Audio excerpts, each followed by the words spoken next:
J. Krishnamurti was born in South India and educated in England. For the past 40 years, he has been speaking in the United States, Europe, India, Australia, and other parts of the world. From the outset of his life's work, he repudiated all connections with organized religions and ideologies, and said that his only concern was to set men absolutely, unconditionally free. He is the author of many books, among them The Awakening of Intelligence, The Urgency of Change, Freedom from the Known, and Flight of the Eagle. In dialogue with Krishnamurti is the Reverend Eugene J. Schallert of the Society of Jesuits, the director of the Center for Sociological Research at the University of San Francisco, where Father Schallert is an associate professor of sociology. You've said that in order to achieve this seeing that we have been discussing, that one must arrive at a state in which he is attentive and freely or choicelessly attentive to the other. I possibly can give his undivided attention to the other. Yes. And before we take the next step, could I say that we are really not looking for an answer to the question, what is seeing? Are we not looking for seeing itself, which is really not an answer? Is there an answer, sir, when there is real perception? Actually, what is there an answer? Perception is not an answer. No. I must insist with you that perception is not an answer. But when there is perception of what is. What is in the world, what is in me. I am the world and the world is me. That perception, not a conceptual perception, but actual perception. The world is me and I am the world. There is no division between me and the world. I am the world. There is perception. What takes place in that perception? That's what you're asking. Is that it, sir? I'm asking, yes, what takes place in the perception? It is difficult for us to use a word because, in a sense, for so long we have taken each other, our dualities, our world, as a given, taken it for granted. And because of this predisposition to take things for granted, I think we have, in a sense, made it impossible or difficult for us to simply perceive. That's right, yes. But but once we can control this and say what we are really interested in is the simple perception that precedes all rational, logical knowledge of any kind, or all of our biases and all of our prejudices, and from which these biases do not come, then we are ready to wouldn't it be putting it, there is no perception if there is a bias. There is no perception if there's a bias. That's right. A bias is that which precisely makes perception impossible. It's when I do not want to perceive you. Of course, I build a barrier. Build a barrier, yes. Whether it's a barrier of religion, barrier of politics, barrier of whatever it is. Now, if it is true that in the pursuit of seeing you in the pursuit of the perception of you, what is needed within me is not me. Yeah, that's right. And what is needed within you is not you. Yes. Then, when we speak of such things as perception, are we not in some way or another speaking of such things as oneness or truth? I would not come to that yet. To me, it seems seeing the world is me and the world, I am the world, or I am you and you are, seeing. Psychologically, whether I'm a Hindu, Buddhist, Christian, we are the same. Inwardly, we're all in a state of confusion, battle, misery, sorrow, with appalling sense of loneliness, despair. And that's what the common ground of all humanity. There is that perception. Now, what takes place when there is that perception? That is what we're trying to pursue and to explain, yeah. Without explaining it. And that's what we are going to share together in this. Yes. There is perception of sorrow. Of Sorrow. Sorrow. Let's take that. My son, my brother, my father dies. What takes place generally is I escape from it. Because I can't face this sense of tremendous danger, of loneliness, of despair. So I escape. Escape in ideology, in concepts, in dozen ways. Now, to perceive the escape, just to perceive, not check it, not control it, not say I mustn't perceive, just to be aware, choiceless again, to aware that you are escaping. Then the escape stops. The momentum of escape is a wastage of energy. You've stopped that energy. Not you have stopped. Perception has ended the wastage. Therefore, you have more energy. There is more energy. Then, when there is no escape, then you are faced with the fact of what is. That is, you have lost somebody. Death, loneliness, despair. That is exactly what is. There, again, a perception of what is. I think I see the direction you're taking. What you want to say is that when I perceive that you are sorrowful, because I don't perceive sorrow, it doesn't exist by itself. So when I perceive that you are sorrowful, what I perceive is that you have been separated. And this is a source of sorrow, because now your father is dead and you are separated.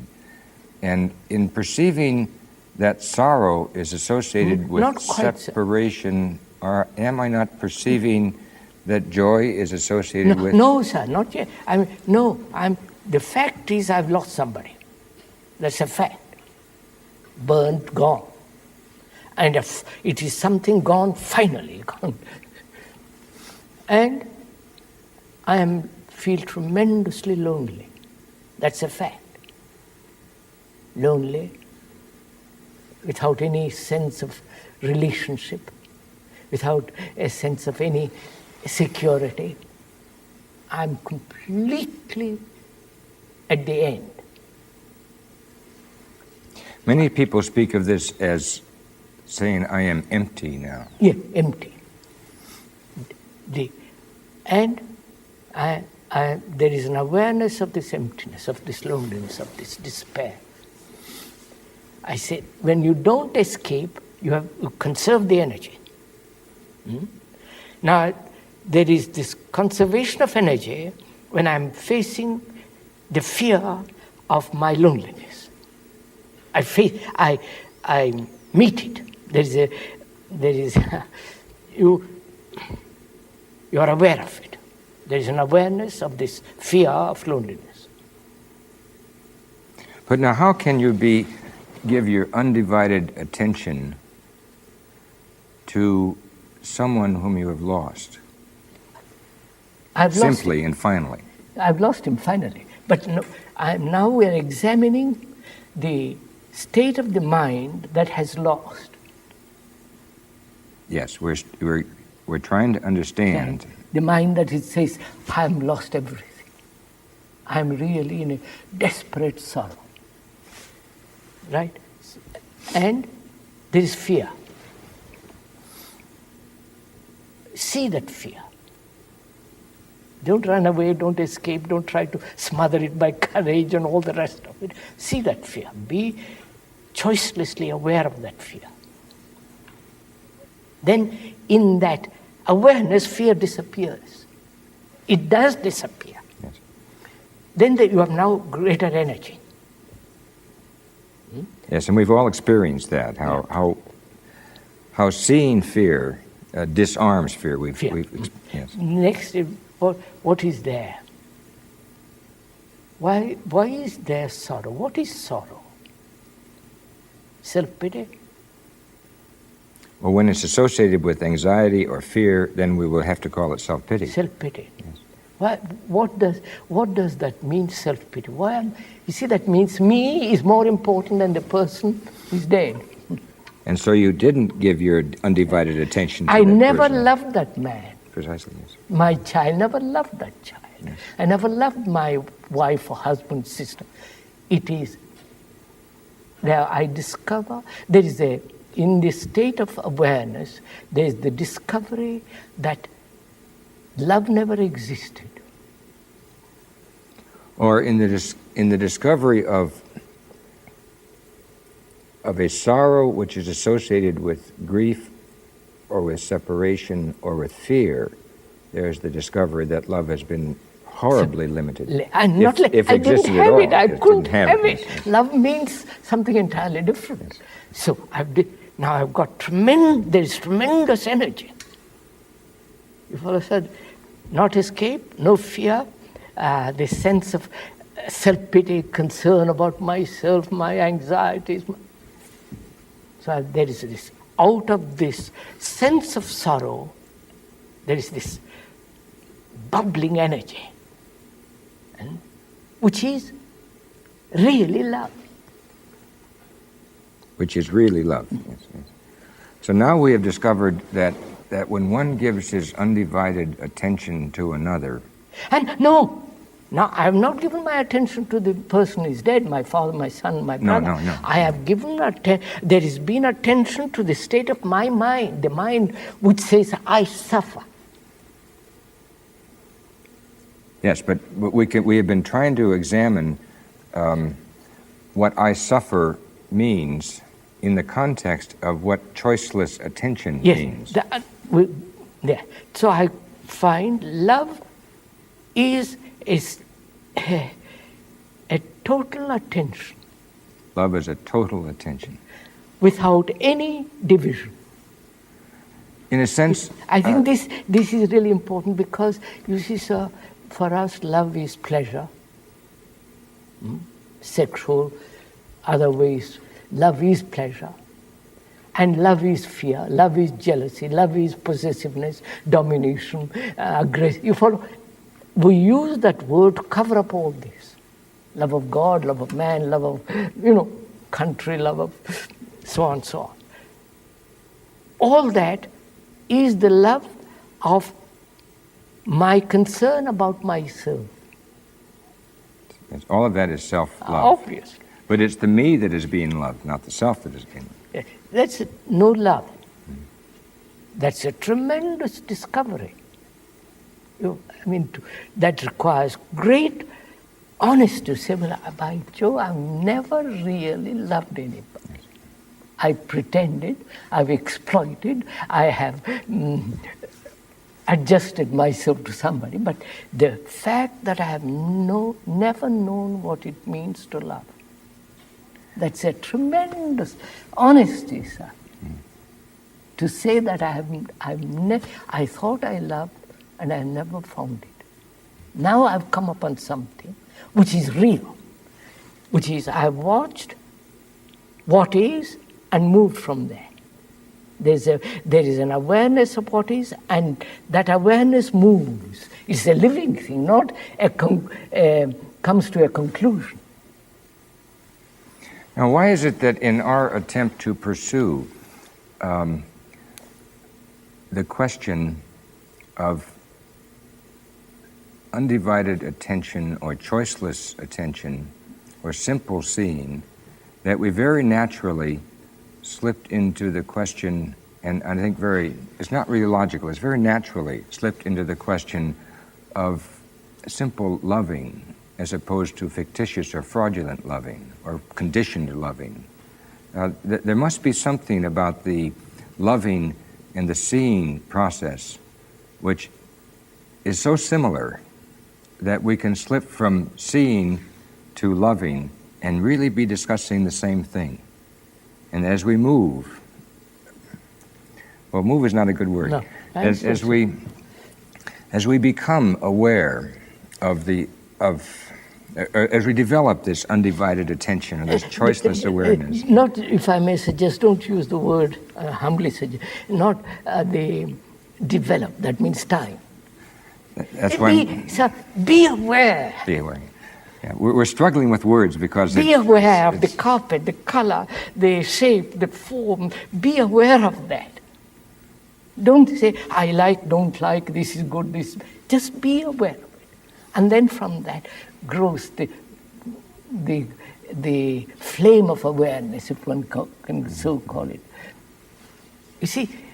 But you see, haven't you said the same thing in different words by saying, be aware of the other, of the carpet, of the tree, of the universe that within which you live, and then you translate into another level of perception, and you say, love the carpet, love the tree, love the universe, and you don't feel that there's a difference between being aware or seeing undividedly and loving undividedly or unconditionally. Sir, when you are so aware, there is that quality of love. You don't have to be or not be. It is there. It's like a perfume in a flower. It is there. The two are they're not different sides of a same coin. No, they're the same coin. Same coin. Yes, yes. With no sides at all.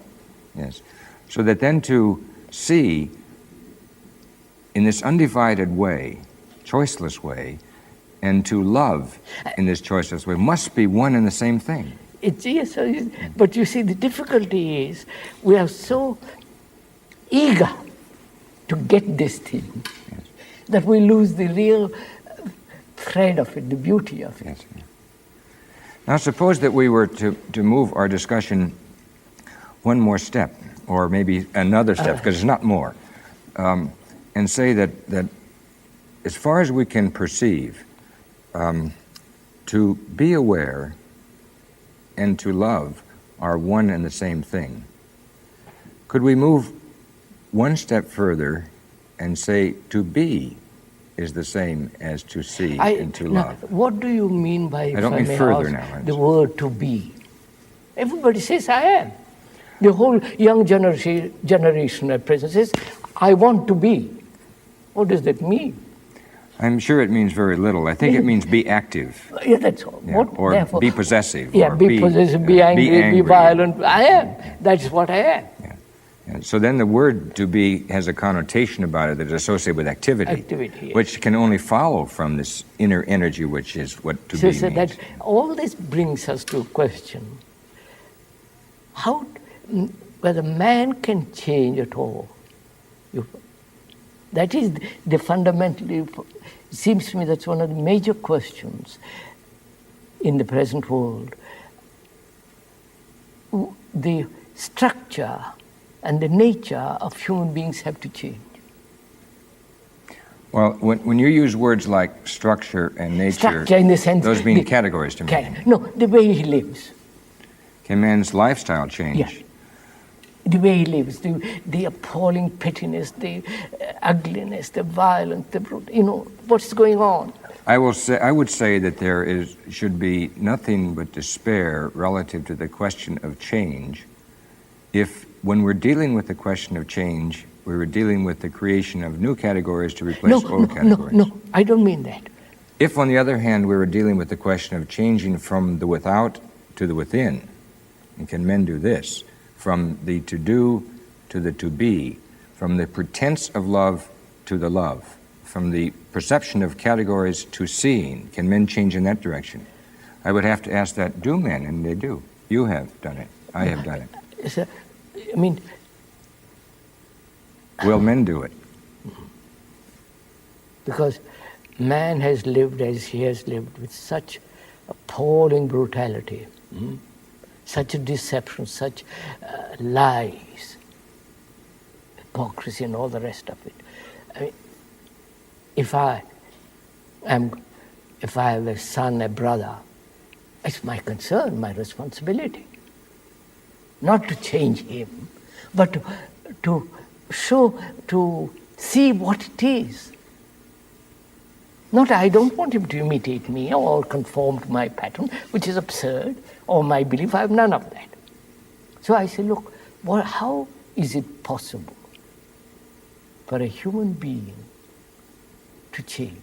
This change not into a particular pattern, to bring about a total psychological revolution. If I were to start someplace, Krishnaji, I believe I would start with you. Not because I think you need changing, because I don't, or because I think you would want to change, but because I think you want to teach, you want to share.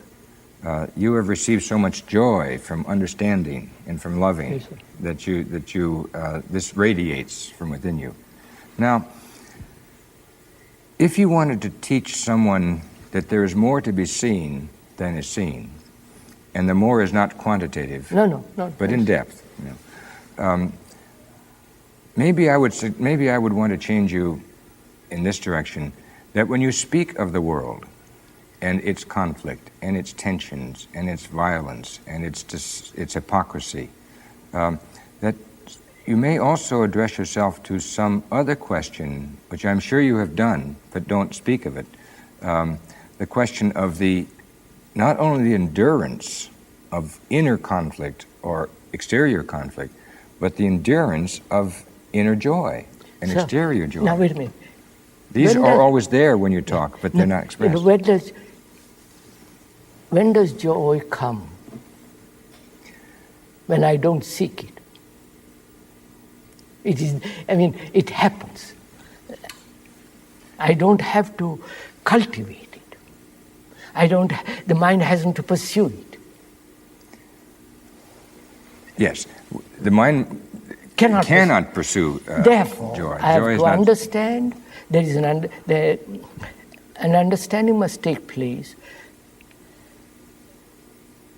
What is pleasure and what is joy?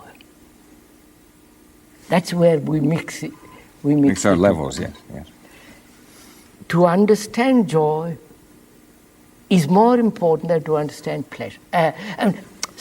To understand pleasure is far more important to understand joy. Yes.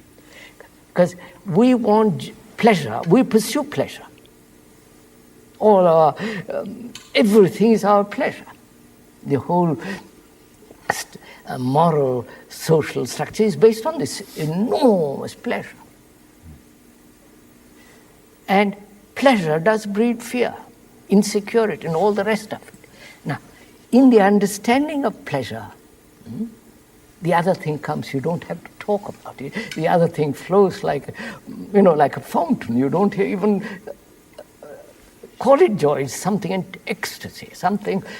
Are you saying then that in the pursuit of fear to escape, or in the pursuit of joy, anxiety, pleasure, or in the pursuit of pleasure, in both pursuits we find death, and also a death to what? The dissipation of energy that keeps us from being joyous. That's right. And from being joyous and being seen and being loving, or simply being, is all the same thing. So it is, you see, the negation, through negation the positive is. Yes. Not the positive, assert the positive is to negate the real. But as we have said before, to negate the categories is really not what we're dealing with, nor are we dealing with the negation of seeing simply.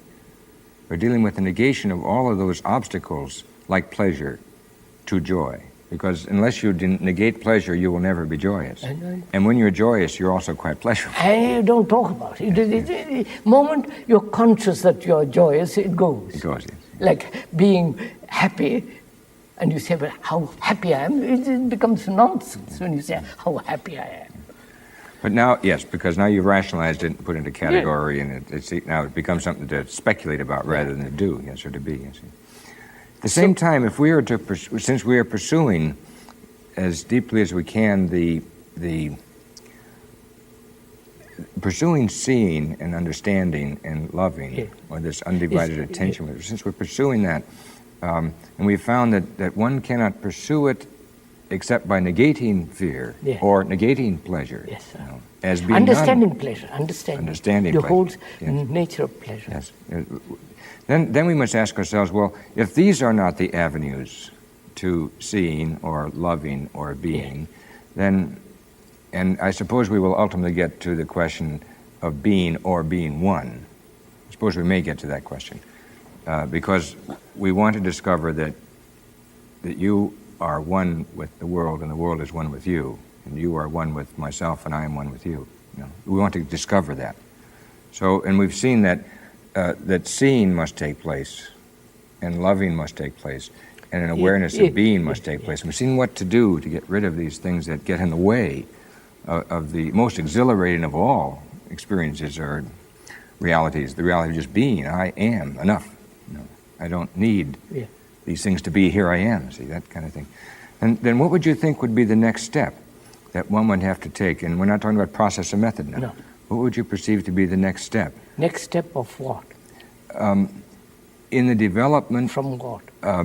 from this undivided attention that we discussed earlier, and from this loving, which we found to be the same as attention, choiceless attention, and from this being, which we found to be the same as loving and seeing or understanding. And now we're trying to pursue your What takes place next? What happens? experience of. I don't like to use the word oneness, because that gets us at the end before we go to the middle scene. But pursuing, what does one do next after one has seen and has loved and has been, in whatever order you want to put those? One lives. So that to live is the same as to love and to see, in any real sense. I mean, it means, doesn't it, the understanding of death. The understanding of death. Death. Because to love one must die. Unquestionably, yes. So there must be the investigation, the understanding, the awareness, what it means to die. Without that, there is no love. But could not this be a fiction, because who is to tell us what it's like to die? We're going to find out. Fine, good. I mean, I don't want anybody to tell me. Right. Because that means authority. Well, it means dead people who can't speak. And no, not only that. If somebody, the whole Asiatic world believes in reincarnation, as you know. Yeah. And in the Christian world, resurrection and all the rest of it. To find this out, one must investigate if there is a thing, any permanent thing in me that reincarnates, that reborn and resurrected. One must inquire into this question if there is anything permanent. Permanent? Nothing is permanent. The carpets go. All the structure, the technological thing, all the thing man has put together is just but you're not suggesting that the measure is permanent. Huh? That the measure, you're not suggesting that the measure is permanent. Measure. The measure. You were born, and you have lived, and you will die. Yes. And this will take you a certain number of years. 30 years, 20 years, whatever it is. Is the measure real, No. or are you real? No. I'm not talking in terms of measure. So then if the measure isn't real, but something external to you, then do we have a right to say that you end simply? I'm coming to that. So we're coming to that. You know, the whole Greek world thought in terms of measurement. Yes. And the whole Western world is based on measurement. And the Eastern world said measure is illusion. And they went into other kind of measures. Yeah, other kind of measure, and they call it immeasurable. Yes, yes. Now, I'm saying, sir, living as we now live is a conflict. What we call love is the pursuit of pleasure. Yeah. What we call death is an avoidance, is fear, dread of it. And being afraid so completely, such an ending, we have reincarnation theory, various other theories which give us great satisfaction, great comfort. And that is not an answer. No, it keeps us from seeing the reality. Reality. So negate all that. So what have we? There must be the understanding of death. What is death? There is the physiological ending. We don't mind that. We all see death everywhere. But what human beings are concerned is the psychological ending, the me ending. The me which says, I own this house, my property, my wife, my husband, my knowledge, I'm going to lose all that. Therefore, I don't want to lose. The known is more attractive than the unknown. The known is the factor of fear. In a rational world. And we're looking at yes, it. Yes. So I have to understand, what does death mean? Does it mean that there is a permanent entity, call it the soul, the Hindus call it the Atma, doesn't matter what name you give it, a permanent entity that never dies but evolves, resurrected, incarnated in time? Is there such thing as permanent entity? Not a theory, not a speculative assertion there is or there is not, but to find out for oneself if there is a permanent entity. The me that says, I must survive. Therefore, I must have future lives, whether in heaven or it doesn't matter. Mm-hmm. Is there such thing? Which is psychologically, yes. Which is this, which thought has put together as the me. I cannot conceive of there being a permanent entity associated with what we call the me. No, obviously. Obviously, yes. Then is there a permanent me apart from that? But then we can ask the question, is there something immeasurable about me apart from that? The moment you say the me is the immeasurable, then I'm back again. You're back again, sorry. Apart from the self, I'm going to find out. Yes, now we must pursue that. That's it. There must be discovery of whether there is the immeasurable or not. Not there is or there is not. Okay. One must come upon it. Yes. The mind must come upon it. So, there is no permanent self. Higher, lower, no permanency. Therefore, what is? Then, death. Physically, biologically, there is death. This we all understand. We see it all the time. Everything goes. Yes. What one is afraid of is the psychological accumulation in relationship of every form of image, knowledge, function. That's what we are frightened of losing. Mm-hmm. That takes the form of the me, which is going to evolve, become more and more perfect till it reaches heaven or whatever you like to call it. We see that's false. Then what is death?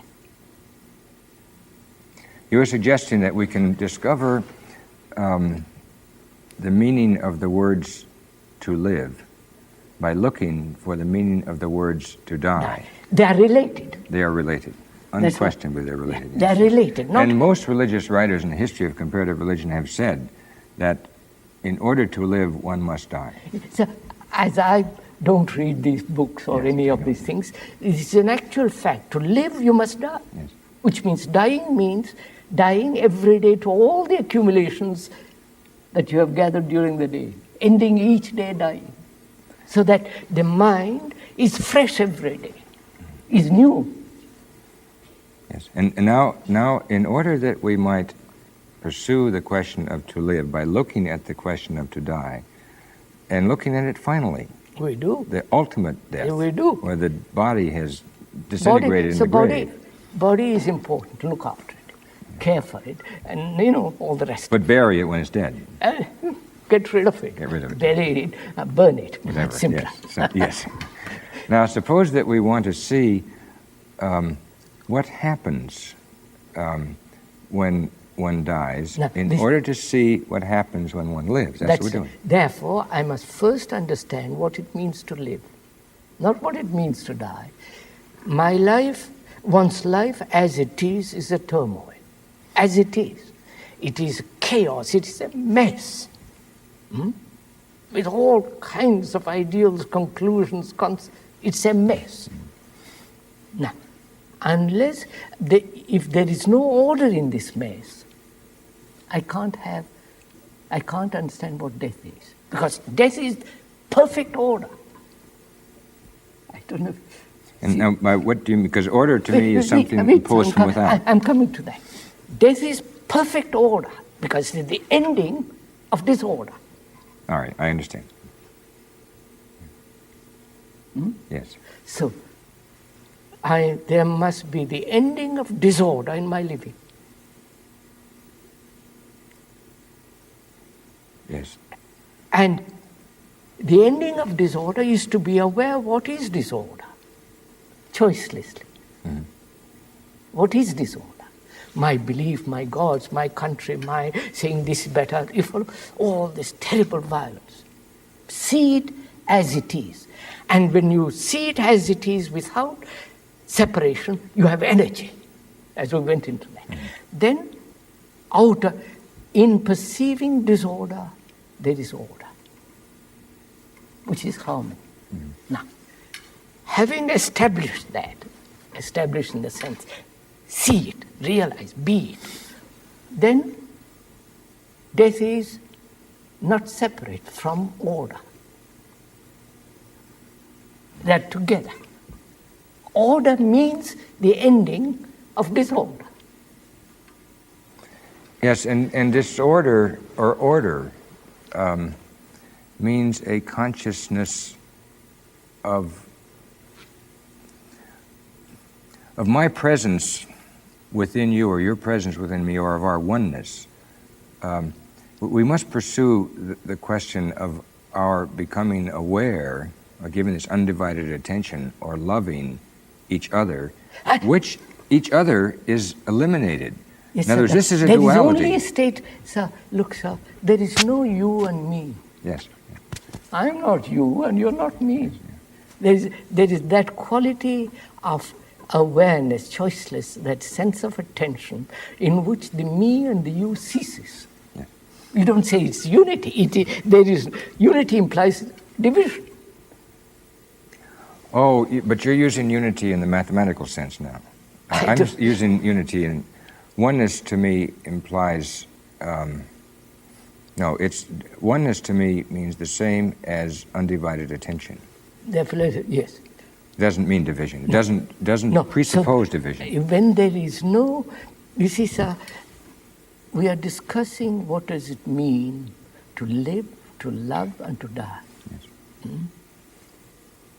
That is, the ending of disorder is the ending of death. I don't know, it's great beauty in this. And in that state, there is not you and me and if there is no division.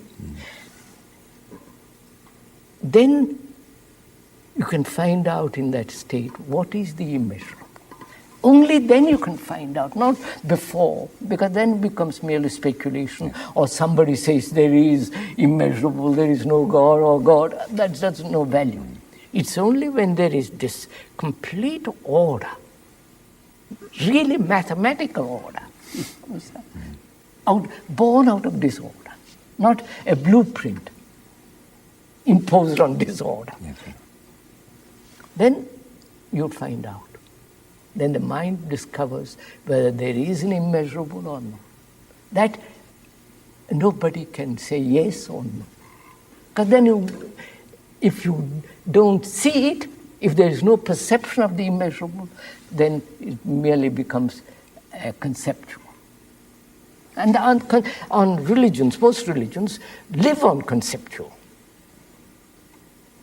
Suppose we were to pursue this question of order, the next step, and ask ourselves, when we say things like this, that peace, harmony, like the harmony of my fingers working together, or like the harmony of you and I in our dialogue, if we were to say that peace or harmony is the tranquility that's associated with order, and wanted to say, and what more do we mean by order than just orderliness? My, orderliness every housewife has. Yes. And can be in complete turmoil in the possession of orderliness. We are talking not only outward order, but deep inward order. Yes. Now, what does this deep inward order? Can I use the word ordination rather than order? Ordination. I don't know quite what. The ordination of one to another, and then remove the divisions.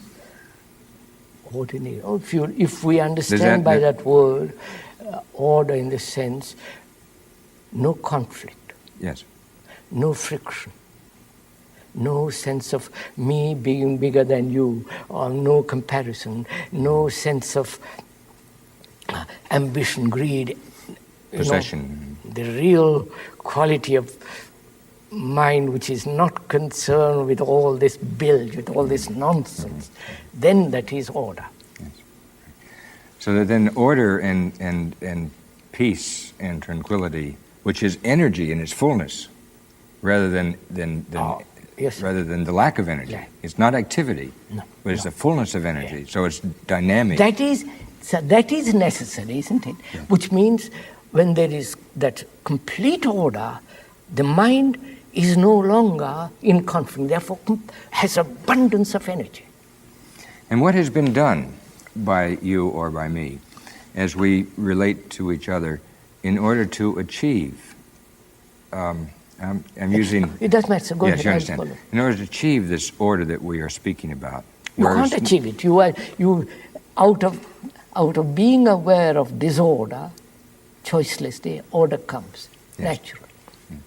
But is it true that many people do not achieve order? And we were also asking the question, can we change disorder into order, or can we change death into life? Can we change hate into love? Can we change blindness into seeing? These are the questions we've been dealing with.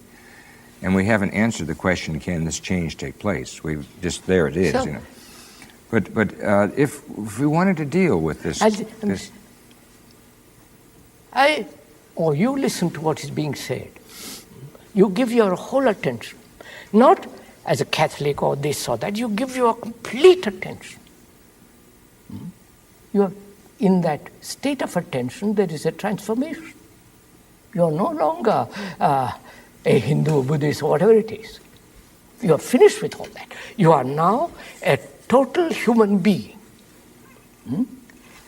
Then you go around talking about it. You follow? You are not.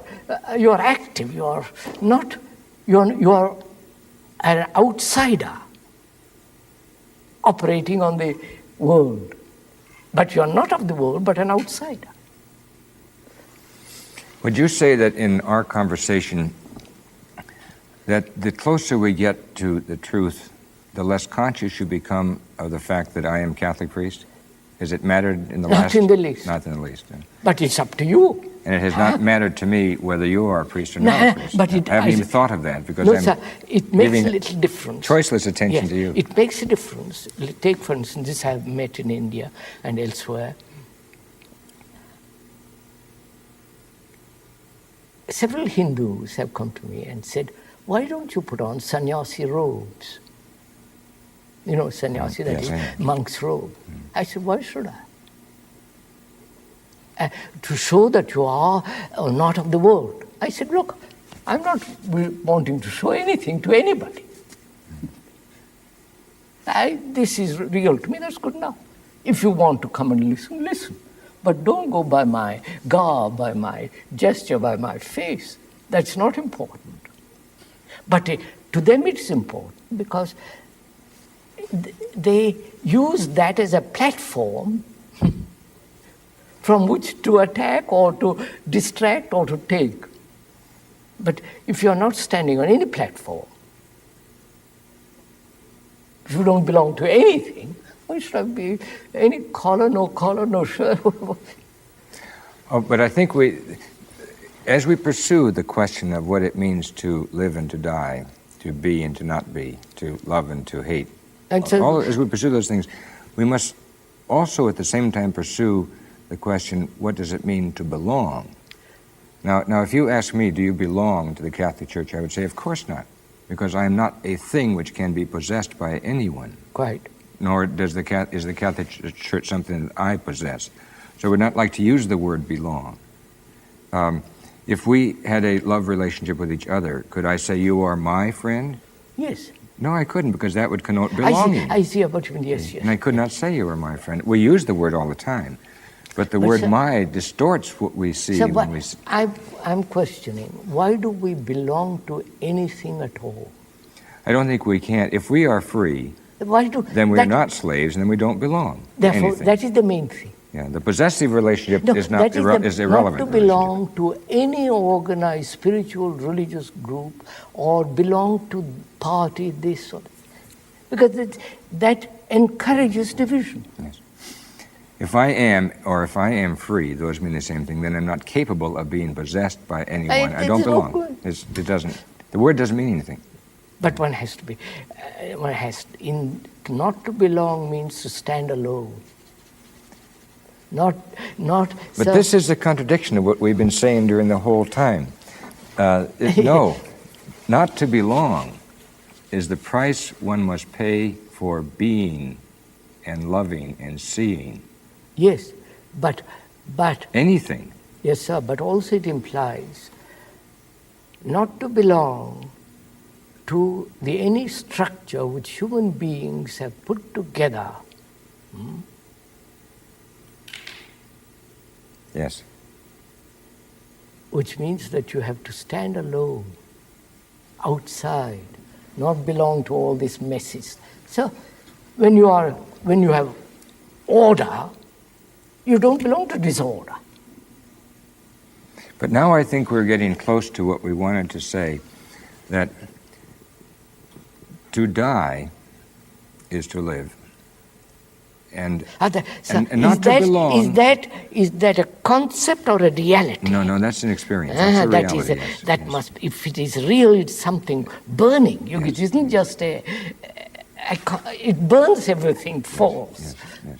I see that, and of course we experience this all the time. What I'm saying is that if one can get over the fear of dying, then one can understand and live with the fullness of this energy that we're talking about.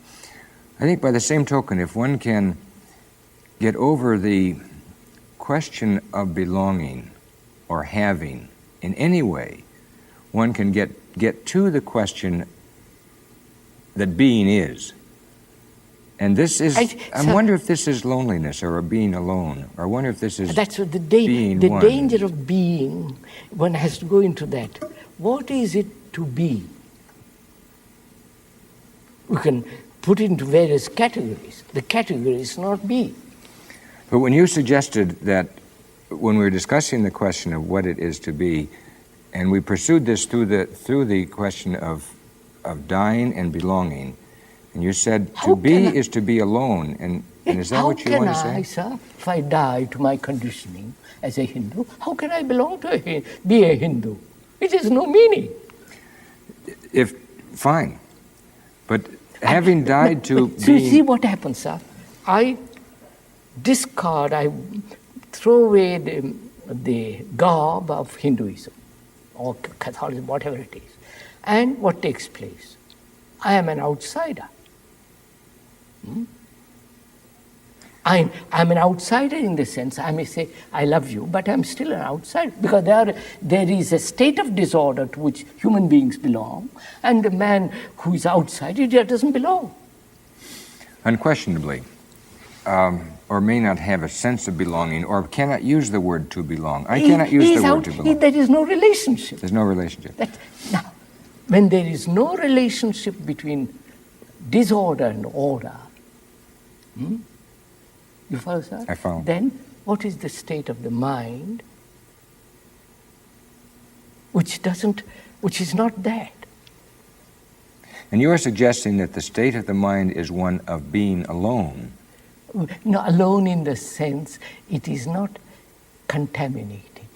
It is really innocent.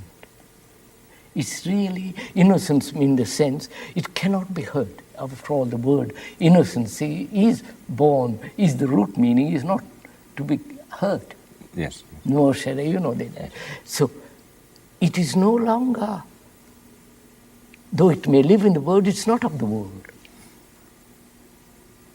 It's in the sense of conflict and turmoil and All the tension, messy all of stuff. the messy stuff. Yes. And one. Now, that is absolutely necessary to find out more. Not more in the sense of something more, but that state is absolutely essential to discover the immeasurable or not. Yes.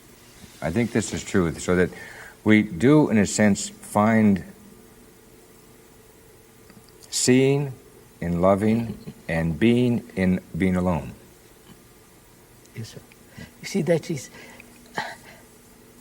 so that mind One must disassociates itself from disorder. Peace. Not one mind. In observing disorder, in being aware choicelessly of disorder, order comes. Yes. You don't belong to one or there is order. It's order, yes. And as we pursued the question of the meaning of order, or harmony, or tranquility, or peace, we found ourselves with the same answer, but this is to be in the first place. This is to love in the first place. This is to see in the first place. Order, sir, is one of the most extraordinary things because it's always new. It isn't order according to a pattern. Oh, yes, no question. It is a living thing. Yes. Virtue is a living thing. It isn't, I am virtuous. No, you cannot ever say I'm virtuous because if you say that, you are not virtuous. But virtue is a living thing, moving, like a river flowing, alive. Yeah. And therefore, in that state, there's something beyond measure takes place. And it's at that moment that one discovers the immeasurable. Yeah. Yes. You see, not discovers. It is there. Yes.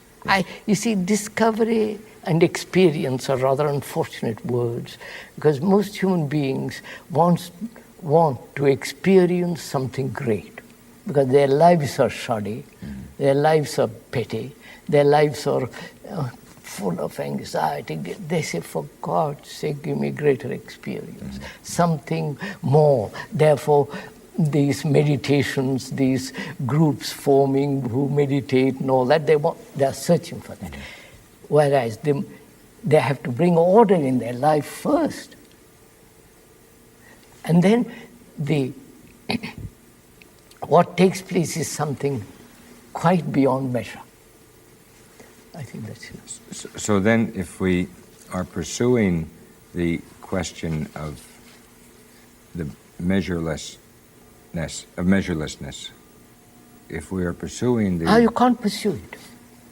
Well, and you can't discover it. You can't these pursue are fine. That's good. You cannot pursue it. You cannot discover it. And it's not good to use the word experience about it. All of this we agree on. When one comes upon it... You'd leave the door open, sir. You leave the door open. Let the sun come in. Yes, yes. And if the sun comes in, it's all right. If it doesn't, it's all right. Right, yes, yes. Because the moment you pursue it, you close the door. Close the very pursuit is When the we closing very of the door. search for truth is the closing of truth. Yes, yes. Blocking truth. Yes. Right, that's it.